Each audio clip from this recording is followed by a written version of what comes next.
साथियों, जिन लोगों की क्रॉस बॉर्डर फायरिंग में मृत्यु हुई है, उनके परिवार के सदस्य को कुछ दिन पहले ही नियुक्ति पत्र सौंपे गए हैं। शेलिंग से प्रभावित 2000 से ज्यादा परिवारों की तकलीफ भी हमारी अपनी तकलीफ है। इन परिवारों को शेलिंग के बाद अपने घर की मरम्मत के लिए आर्थिक मदद दी गई थी। अब केंद्र सरकार ने ये तय किया है कि इस मदद को और बढ़ाया जाए।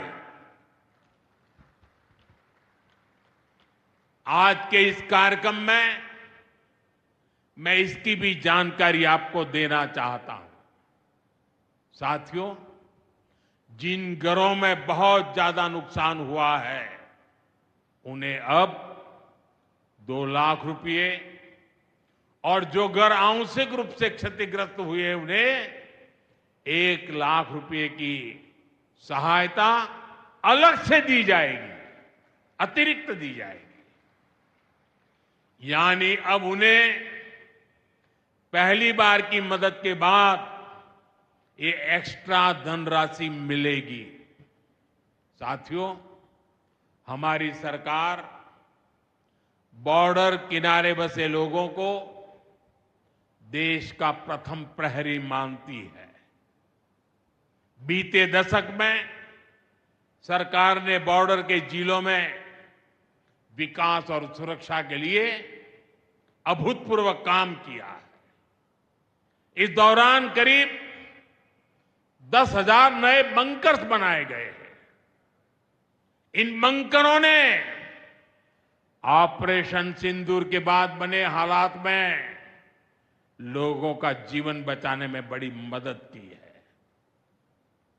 मुझे बताते हुए खुशी है कि जम्मू और कश्मीर डिवीजन के लिए 2 बॉर्डर बटालियन बनाई गई है। 2 वुमेन बटालियन बनाने का भी काम पूरा कर लिया गया है।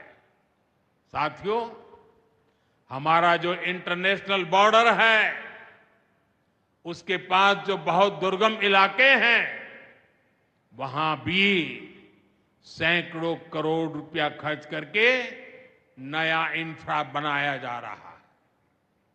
कठुआ से जम्मू हाईवे को 6 लेन का एक्सप्रेसवे बनाया जा रहा है। अखनूर से पुंछ हाईवे का भी चौड़ीकरण किया जा रहा है। वाइब्रेंट विलेज प्रोग्राम के तहत भी बॉर्डर के गांवों में विकास के काम को और गति दी जा रही है। जम्मू कश्मीर के 400 ऐसे गांव जहां ऑल वेदर कनेक्टिविटी नहीं थी, उन्हें 1800 किलोमीटर की नई सड़कें बिछाकर जोड़ा जा रहा है। इस पर भी सरकार 4,200 करोड़ रुपए से ज्यादा खर्च करने जा रही है।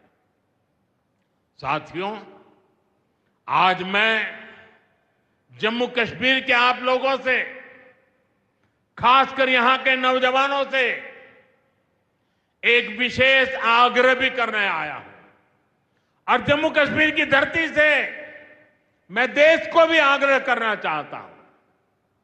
आपने देखा है कि कैसे ऑपरेशन सिंदूर ने आत्मनिर्भर भारत की ताकत दिखाई है। आज दुनिया भारत के डिफेंस इकोसिस्टम की चर्चा कर रही है, और इसके पीछे एक ही कारण है, हमारी सेनाओं का मेक इन इंडिया पर भरोसा।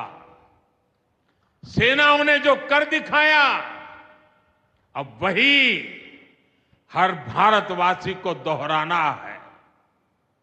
इस साल के बजट में हमने मिशन मैन्युफैक्चरिंग की घोषणा की है। इस मिशन के तहत सरकार मैन्युफैक्चरिंग को नई उड़ान देने का काम कर रही है।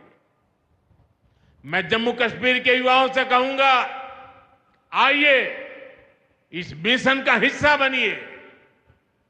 देश को आपकी आधुनिक सोच चाहिए, देश को आपके इनोवेशन की जरूरत है।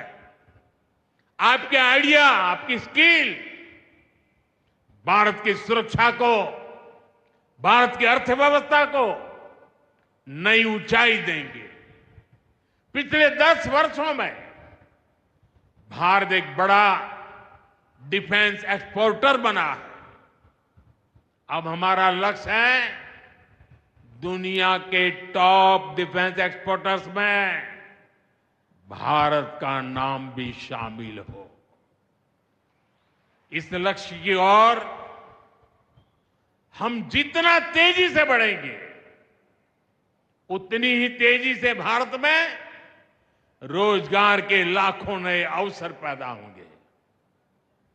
साथियों, हमें एक और संकल्प लेना है।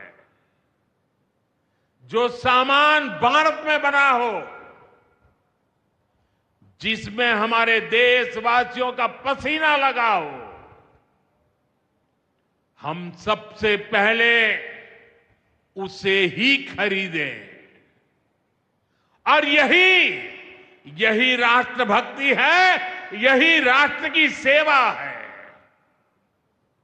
सीमा पर हमें हमारी सेनाओं का मान बढ़ाना है और बाजार में हमें मेड इन इंडिया का गौरव बढ़ाना है।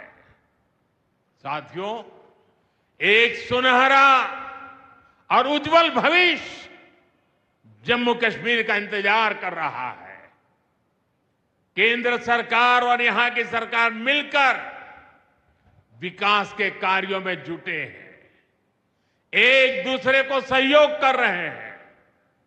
शांति और खुशहाली के जिस रास्ते पर हम आगे बढ़ रहे हैं, हमें उसे लगातार मजबूत करना है।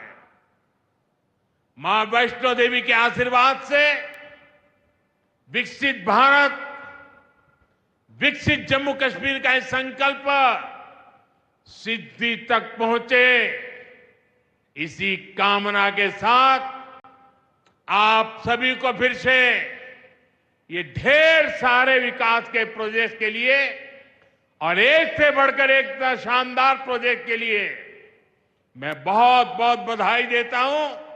दोनों मुट्ठी बंद करके पूरी ताकत से मेरे साथ बोलिए, भारत माता की। आवाज हिंदुस्तान के हर कोने में गूंजनी चाहिए। भारत माता की, भारत माता की, भारत माता की, भारत माता की। बहुत बहुत धन्यवाद।